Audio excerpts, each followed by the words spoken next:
And I don't want to be working in ballet or opera or, things where it's like, hey, keep this thing alive, even though no one cares about this anymore. All respect to the ballet and opera people out there. I just lost 14 cents in viewership. So we've all seen that at this point. The classical music community has responded in great number. I don't think I've seen a response like it. About 90% of people are all saying about the same thing, which one would expect. Rushing to the defense of ballet and opera, saying it's not dying. Timothée Chalamet, or whatever his name is. The other maybe 10% that I've seen, maybe it's not even 10%, who are saying, well, he's not wrong. And he is pointing out a problem that we need to address. Otherwise, we will die. And while I can see both sides, I think there's also another point that can be made that doesn't really have anything to do with Timothée Chalamet, because at the end of the day, I don't need to read into what he's trying to say. I don't know him. I have no desire to get to know him any better. I think we can talk about things that do matter to the classical music community that have to do with the response. I will say that my initial reaction when I saw the clip going around was total just like grossed out. It's kind of like one of those things where anybody who is a classical musician now, generally most of them started at a young age. You deal with other kids maybe making fun of you, playing the French horn of all instruments, like that's so dorky. A lot of kids, they have that experience even if they go into other things. I'm sure any kind of passion that you're pursuing usually is something that's going to be made fun of by other kids, and that is an unfortunate reality of growing up. And so now when you're in a grown-up age and you're a professional and you've made your career in classical music or in ballet or opera, you think, why is this 30-year-old Timothée Chalamet who looks like he's 12 years old, why is he trying to diminish all of my work? That's kind of how it made me feel, and I think how it probably made a lot of other people feel, of just this kind of immediate, what are you even talking about? But as some time has passed and I have seen some other people's wonderful responses, what I think is a good conversation that we can have is, who is nobody? Even Timothy admits he doesn't think that nobody cares, because even in his own joke, a few seconds later, he says, oh, I just lost 14 cents of my viewership. He didn't say I lost 0 cents. So he obviously does think that there are a couple people who were his viewers who like ballet and opera, and now he has lost them. So when he says nobody cares, who is he talking about? Who do we deem as nobody or somebody? I think that probably anybody would admit that classical music is not the most popular type of music. It's not the point. And that's fine if we can accept that. I don't try to pretend that the field that I've gone into is anything other than it is, although we can always strive for improvement and growth from that 10% response that I kind of mentioned before of, well, he's not wrong, classical music is dying. I don't know. I don't agree with the fact that classical music is dying, but I'm also of the experience that I have been told that all of my life, and I know that there are people older than me that I've spoken to have been told that all of their lives as well. It hasn't happened yet, so I'm not really sure if the doom and gloom is the most productive way to go forward about growing. I'm seeing 10-part series that, bam, Act 1's over 32 minutes into the opening episode, and you're off on the conflict right away. And I'm going, it feels abbreviated to me. Am I feeling something? I think you are, but I think I've observed a duo phenomena where the majority of stuff is getting pushed in that direction. I think I saw an article about a Netflix sort of production guideline, not for all movies, I don't want to speak disparagingly, but where they want their biggest action set pieces up front. The logic used to be you save your big action set piece for the end of a movie and you save the fireworks for the end, but now they want something up front.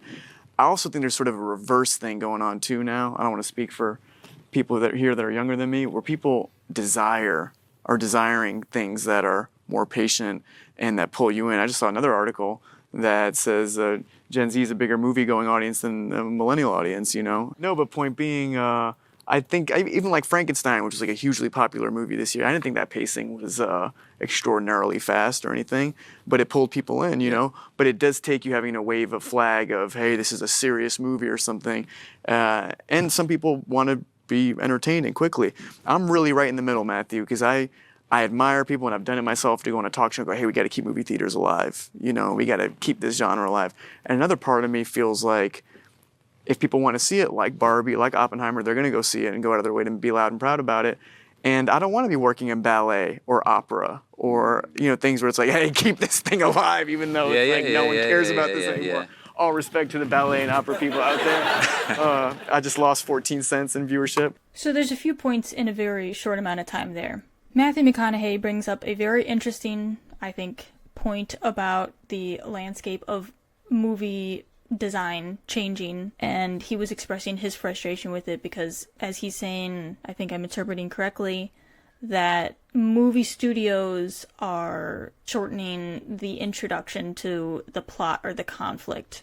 And for him, he thinks that that is sacrificing the art that goes into more traditional movie making just to kind of keep people's attention spans. And then he asks for Timothy's input because he is younger than him. Because what we're always told is, you know, younger people, they don't have the attention spans that we have anymore. And so we've got to like really cut to the chase. Timothy relates that, he brings up the ballet and opera. Oh, these are so long and boring. And so where I do agree with like the Gen Z mindset, don't want to be watching long, boring things anymore. The opera and ballet is long and boring. I don't want to work in that. I don't want to work in something that nobody cares. Okay. But then his other side that he does also agree with is something like the most recent Frankenstein movie came out that he said was not fast-paced, but it still brought people in and people were interested. However, they had to go into it knowing that this is a more serious movie. With that own statement, it's just ridiculous. For me personally, I feel like when I go to see a classical music concert of music that I am not familiar with, I am usually overwhelmed.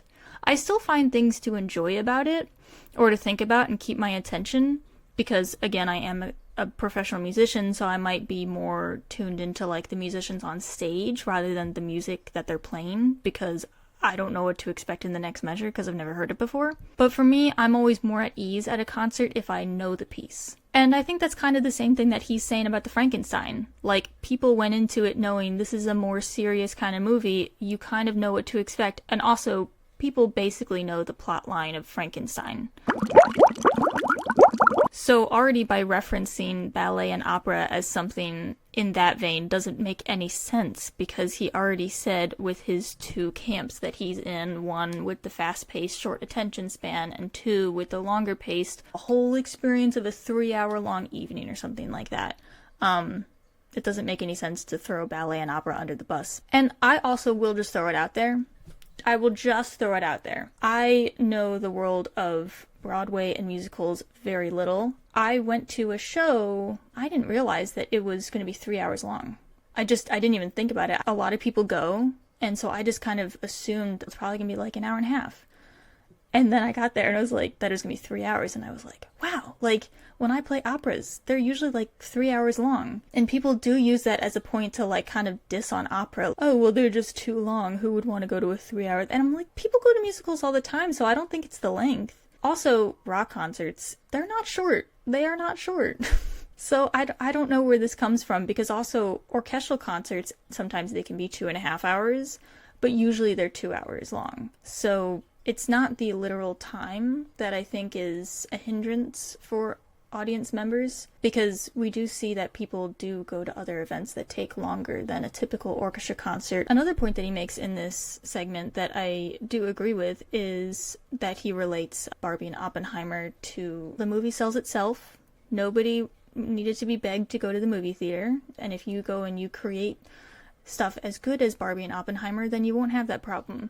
And sure, I agree with that sentiment too. Of course, you know, if you can't be begging people to come see your stuff if it's not a good product. You don't really have any right to complain that nobody came. But then again, to throw ballet and opera under the bus, I mean, the Nutcracker, like, really? That's a sellout everywhere, every single year. and it's a ballet. Like, it's just so silly to use ballet, which I don't even understand. Like, usually the group that gets the jokes made fun of are like, opera, but usually classical music. I don't hear ballet getting like that made fun of for the most part. So it's just interesting to me that he mentioned ballet, but maybe it's because of that family tie. You danced, or your Exactly. sister liked to dance. I grew up backstage at the New York City Ballet. My grandmother danced in the New York City Ballet. My mother danced in the New York City Ballet. My sister danced in the New York City Ballet. I grew up dreaming big backstage at the Coke Theater in New York, you know? And does that help then in situations like this? Hugely. I'm like a Venn diagram of the best cultural influences of the 21st century and 20th century. If one were to give him the complete benefit of the doubt, you could say you have a grandmother, a mother, and a sister who have worked in ballet, and specifically for the New York City Ballet, which is a huge, huge place to be successful in ballet. If we're totally giving him the benefit of the doubt and being like, oh, he just is totally coming from a good place, then you could maybe say, well, maybe he saw that his family members in ballet have really struggled, let's say financially, because what is he talking about? He's talking about working in a field that people care about, which usually that translates to people coming out to support and paying money and you making that money, right? If you're talking about the level of you wanting to go into a field being based on the amount of people caring about it, it usually relates to the money at the end of the day, that how sustaining is it for you to work in that field. All of that doesn't make any sense coming from Timothée Chalamet. That would make sense if he worked in accounting, in law, in software development, but he's an actor. And what's the difference there? Job security, right? Financial security. So if he's saying, well, my family really struggled with all of this, and I don't want to work in a dying art field. What does dying even mean for a job field? It means that you might not have a job in 10 years. So I wouldn't want to go into a field where I'm not guaranteed a job. Smart. Then don't go into acting. So that argument makes absolutely no sense. So maybe he's talking about something else that's not financial security. Who is nobody, right? So we've already established that it can't literally be nobody because he already says 14 cents of his viewership, so he already knows that there are some people who care. So if he's not talking about job security and financial security, if we've already dismissed that logic, then the other thing I can think of is praise, external validation, and accolades. Because if I want to go into a field that nobody cares about, and if it's not about money, then I think it's about success in terms of fame, fame and fortune. If we've already talked about the fortune, then there's the fame to be left. Going back to one of my original points of classical music is not mainstream popular entertainment. It's very mainstream in the fact that people know it exists, but it's not mainstream in the way that you turn on the radio and maybe 2 radio stations that you would find are going to be playing classical music at any given point. And we all know this. And honestly, I'm kind of fine with it. I want to spread it with more people and have more people experience the beauty of classical music. Of course, that's how we want it to spread, and that's how we want it to be more famous. But for me, as the performer, if I'm going into it for that, not only do I think that it's a bit of a fool's errand, because yes, there are definitely very, very, very, very famous classical musicians who everybody has heard of. If you go into it in search of the accolades and in search of the praise, it's going to make your job a lot harder. I love how he also mentions that he doesn't want to be one of those movie stars who is begging people to keep movie theaters alive. Yet, he has been going on a crazy big press tour, essentially, for this movie, Marty Supreme, which many people ironically have pointed out it's about ping pong. And if you want to talk about something that nobody cares about, again, I am not going to be the person that's like, well, you can't make fun of my thing, but I'm going to make fun of that thing. No, but at the end of the day, do you think more people are fans of ballet and opera or of ping pong? I don't know. It's a little bit of a dicey argument to make if I'm Timothy. Do the press tour, fine, promote the movie. But then it doesn't make any sense if, like, a month later you go on to this interview. I don't want to be one of those actors who's begging people to come out to the movies. It just doesn't, none of this makes any sense. Live your life, whatever, but then you open yourself up to this kind of response. Does it matter if nobody cares? Of course it matters if nobody cares, but it doesn't matter so much if a few people care.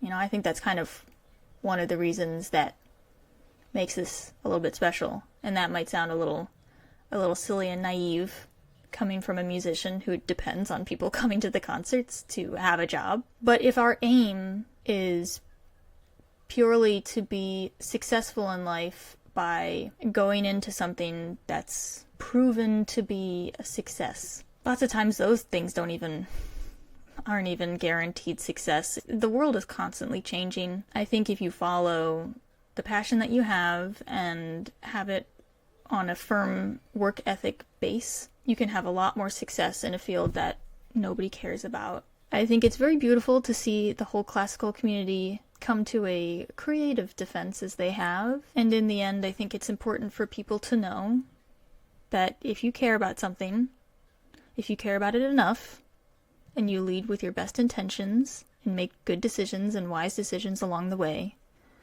then other people will care about it too. When you hear someone else questioning your decisions about whether it's fruitful to go into something that they think that nobody cares about, ask yourself why you do this and why do you care about it? And do you think you could bring that person in to also care about it? And I hope at this point that Timothy's made nice with his family. I just love to see it because it's something that is just a bother to me for a very long time, is that classical music just accepts being the brunt of many jokes, and they usually just take it. And so I'm happy to see they're not taking it this time, when we have pushback in the future, to speak up for yourself and question, is it even true? If it's not true, let me say something. You know, respectfully and well-informed, but I think we're well-informed at this point of what the truth is.